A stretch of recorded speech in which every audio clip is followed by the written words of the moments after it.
अभी मैंने लिखा है कि आम मीठे रहते हैं। तो अभी सबको पता है कि आम की सीजन चालू है, तो आम तो सबको बहुत पसंद होते हैं, है ना। तो कैसे रहते हैं आम? खट्टे कभी कभी और बहुत मीठे, है ना। तो यहाँ पे मैंने एक वाक्य लिया है, आम मीठे रहते हैं, ठीक है। तो यहाँ पे आम कैसे रहते हैं? मीठे। तो मैंने यहाँ पे आम और मीठे दोनों के नीचे अंडरलाइन किया है, ठीक है। उसके बाद सेकेंड जो मैंने लिया है वाक्य वो है, अर्चना मंदिर जा रही है। हाँ, अर्चना कहाँ जा रही है? अर्चना मंदिर जा रही है ना। अर्चना क्यों मंदिर जा रही है? अभी श्रावण महीना चालू होगा ना, तो आप लोग भी जाओगे ना, है ना। तो यहाँ पे आप तो हम नहीं लिख रहे हैं, पर हम अर्चना लिख रहे हैं। अर्चना मंदिर जा रही है। तीसरा वाक्य जो मैंने लिया है वो है, बच्चे मैदान में गेंद से खेल रहे हैं। गेंद मतलब की बॉल। हाँ, तो बच्चे मैदान में गेंद से खेल रहे हैं। कौन खेल रहा है? बच्चे। कहाँ खेल रहे हैं? मैदान में। और कैसे खेल रहे हैं? गेंद से खेल रहे हैं। हाँ, तो क्रिया नहीं लिखनी है हमें, सिर्फ क्या लिखना है? दूसरे जो शब्द है वो, और क्रिया नहीं लिखनी है, ठीक है। उसके बाद चौथा जो वाक्य मैंने लिया है वो है, कल हम लाल किला देखने गए थे। हाँ, तो ये क्या हो गया? कल हम लोग लाल किला देखने के लिए गए थे। अभी मैं जितने भी ये शब्दों के नीचे मैंने अंडरलाइन किया है ना, वो सब शब्द यहाँ पे लिखती हूँ, तो थोड़ा ध्यान से हाँ आप रीड करते जाओ। मैंने किसके किसके नीचे अंडरलाइन किया है? आम, मीठे, फिर क्या है? अर्चना, फिर है मंदिर, उसके बाद है बच्चे, उसके बाद है मैदान, और क्या बाकी है? गेंद, उसके बाद आ गया लाल किला, है ना। तो ये लिखे हैं मैंने सब वर्ड, हाँ, जिसके नीचे अंडरलाइन की थी। हाँ, तो ये सब वर्ड याद रखना। आगे हम परिभाषा लेते हैं। हाँ, परिभाषा क्या रहती है? संज्ञा की व्याख्या क्या रहती है? हम किसे कहेंगे संज्ञा? किसी वस्तु, व्यक्ति, प्राणी, स्थान, भाव का बोध कराने वाले शब्दों को संज्ञा कहते हैं, है ना। सिंपल।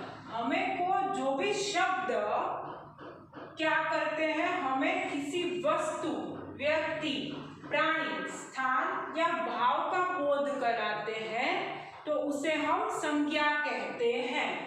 हाँ, तो अभी हम ये शब्द ले लेते हैं, शब्द देख लेते हैं, तो आपको बराबर समझ में आ जाएगा, है ना। ये क्या है? आम। तो आम को हम क्या कहेंगे? कोई वस्तु। मीठा, तो मीठा क्या है? मीठा हमें टेस्ट आता है ना। तो वो क्या हो गया? एक भाव। हाँ, फिर अर्चना, अर्चना क्या हो गया? एक व्यक्ति। मंदिर क्या हो गया? स्थान। हाँ, तो बच्चे क्या हो गया? व्यक्ति। मैदान क्या हो गया? स्थान। गेंद क्या हो गई? एक वस्तु।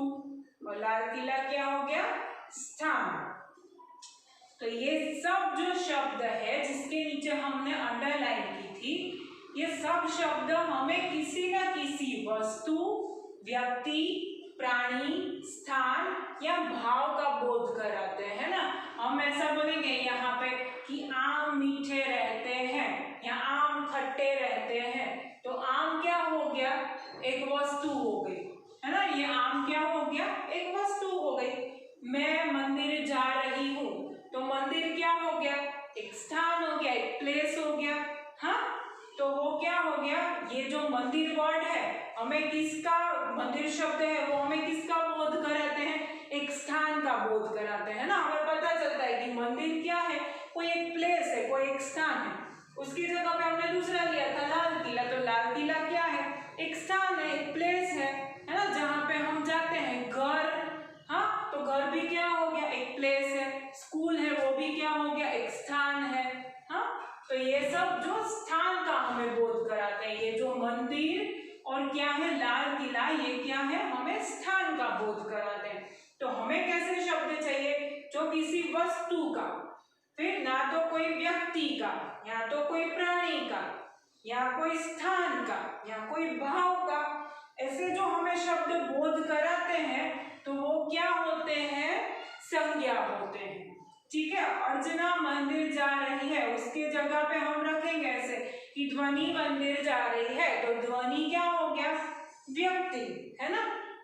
उसकी जगह पे हम किसी बॉय का नाम लेंगे कि तेजस मंदिर जा रहा है, तो तेजस क्या हो गया?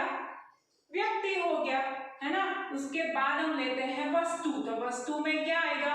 बच्चे गेंद से खेल रहे हैं, तो गेंद क्या है? वो क्या है? उसे हम प्राणी कह सकते हैं? नहीं। उसे हम कोई व्यक्ति कह सकते हैं? नहीं। तो वो क्या हो गई? एक वस्तु हो गई, है ना। तो हम क्या करेंगे? गेंद है वो वस्तु में आ गई। मैं पेंसिल से लिख रही हूँ, तो पेंसिल क्या हो गई? वस्तु हो गई। मैं बेंच पे बैठ के लिख रही हूँ, तो बेंच क्या हो गई? वस्तु हो गई, है ना। तो ये हो गई वस्तु। उसके बाद हम देखते हैं प्राणी, है ना। कुत्ता यहाँ से जा रहा है, तो कुत्ता प्राणी है, वो हम सबको पता है। अभी प्राणी में सिर्फ प्राणी नहीं आएगा, प्राणी में पक्षियों का भी अंदर रहता है कि प्राणी, पक्षी, कोई भी चीज। ओके, तो कौवा ऊपर से उड़ रहा था, तो क्या हो जाएगा? कौवा हो गया, वो प्राणी में आएगा। ठीक है, उसके बाद वस्तु, व्यक्ति, प्राणी, स्थान। स्थान के भी हमने देखे। अभी हम भाव के देख लेते हैं। जो चीजें हम फील कर सकते हैं, जो चीजें हम महसूस कर सकते हैं, वो आएगा भाववाचक में। जैसे हम एक उदाहरण देते हैं कि आज मैं बहुत खुश हूँ, तो खुश क्या आ गया? वो भाववाचक है। आज मुझे रोना आ रहा है, तो रोना क्या हो गया? भाववाचक हो गया। ये आम बहुत खट्टा है, तो खट्टा क्या हो गया? वो भाववाचक हो गया। तो ये जो हमारे पास जो भाव रहते हैं, जो चीजें हम महसूस कर सकते हैं, उसे हम बोलेंगे भाव। ठीक है, तो ऐसे जो शब्द हैं जो हमें ये सब चीजों का बोध कराते हैं इतनी, तो वो हो जाएगी, वो शब्दों को हम बोलेंगे संज्ञा। ठीक है, तो ये अर्चना है वो संज्ञा है, मंदिर है वो संज्ञा है, बच्चे है वो संज्ञा है, मैदान है वो संज्ञा है ना, गेंद है वो भी संज्ञा है। तो ये सब चीजें जो हमने लिखी थी वो सब क्या हो जाएगा? संज्ञा। वेरी गुड, समझ में आ गया ना अभी? तो ठीक है, चलो अभी आगे हम संज्ञा के प्रकार करेंगे। हाँ, तो संज्ञा के भी प्रकार रहते हैं, तो संज्ञा के प्रकार रहेंगे वो इसी से जुड़े हुए रहेंगे, है ना। तो ही हमें पता चलेगा ना, अलग अलग डिवाइड कर दिया है कि संज्ञा के कितने प्रकार हैं। ठीक है, तो इसके बाद हम पढ़ेंगे संज्ञा के प्रकार। ठीक है, तो यहाँ पे हम अभी संज्ञा के भेद देखते हैं। भेद और प्रकार दोनों सेम। ठीक है, प्रकार को भी हम भेद बोल सकते हैं। ठीक है, तो अभी सबसे पहला जो भेद यहाँ पे मैंने दिया है वो है जातिवाचक संज्ञा।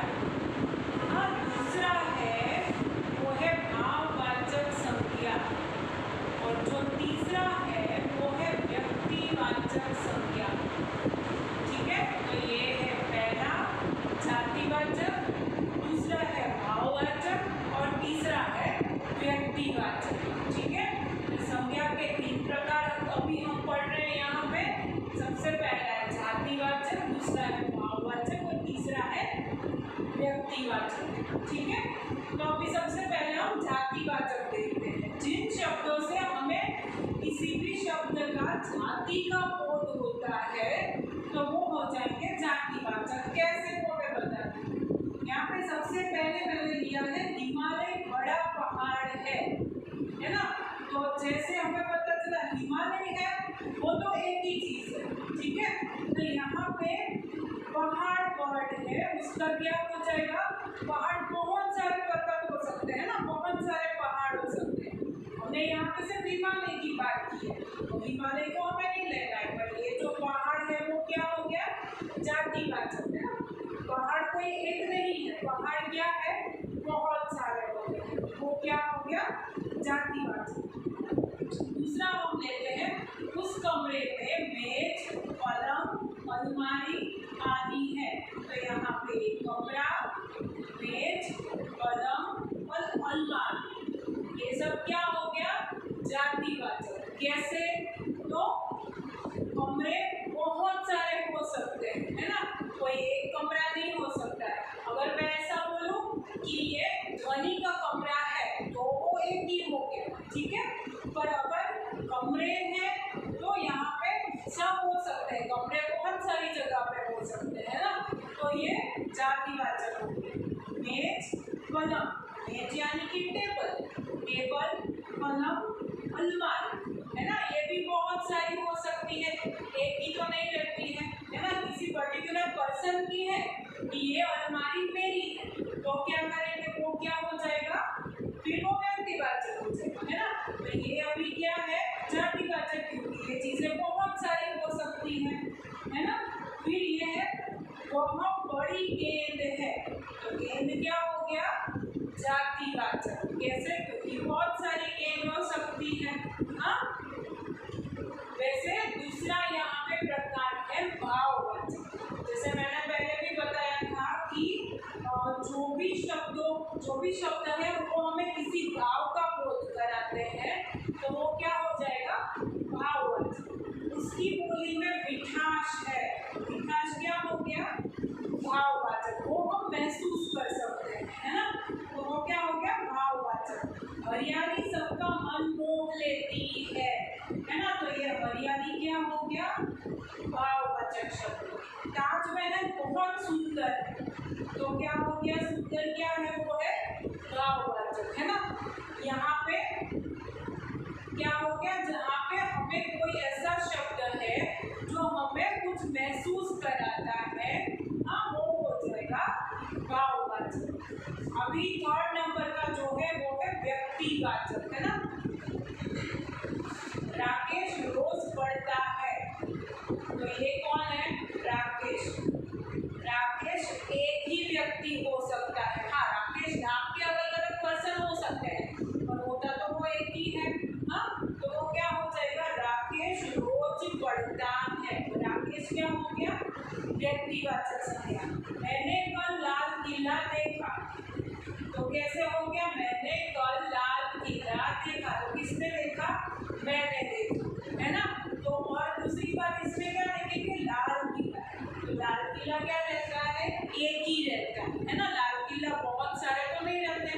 सिर्फ ऐसा होता था कि मैंने कल किला देखा, तो फिर क्या हो जाता था, जातिवाचक। और अभी क्या है, मैंने कल लाल किला देखा, तो लाल किला क्या है, एक ही है, तो वो क्या हो जाएगा, व्यक्तिवाचक। रमेश रामचरितमानस पढ़ता है, तो रमेश क्या है, नाम है ना, तो किसी एक ही व्यक्ति का नाम है वो, हाँ, और वो व्यक्ति एक ही रहती है, तो वो क्या हो जाएगा, रमेश है वो व्यक्तिवाचक। और रामचरितमानस पढ़ता है, क्योंकि आपको पता है रामचरितमानस एक बुक है, हाँ, तो बहुत सारे तो है नहीं, वो एक ही है, तो वो भी किस में आएगी, व्यक्तिवाचक। ठीक है, कितना सिंपल है ये, है ना। जो भी वर्ड है वो हमें कभी किसी जाति, भाव या व्यक्ति का बोध कराती है, जो शब्द हमें किसी जाति, भाव या व्यक्ति या पदार्थ या स्थान का बोध कराते हैं, तो वो क्या होते हैं, संज्ञा होते हैं, है ना। एकदम सिंपल सा। और उसके तीन पैर हैं, जातिवाचक, भाववाचक और व्यक्तिवाचक। जहाँ पे हमें कोई जाति का बोध होता है कि जैसे पहाड़ है या नदियाँ है ना, कमरा है, तो वो क्या हो जाएगा, जातिवाचक। जहाँ पे हमें कुछ भाव महसूस होता है तो वो क्या हो जाएगा, भाववाचक। और जहाँ पे एक ही चीज है तो वो क्या हो जाएगा, व्यक्तिवाचक। ओके, आगे सबको समझ में संज्ञा किसे कहते हैं। Okay, thank you.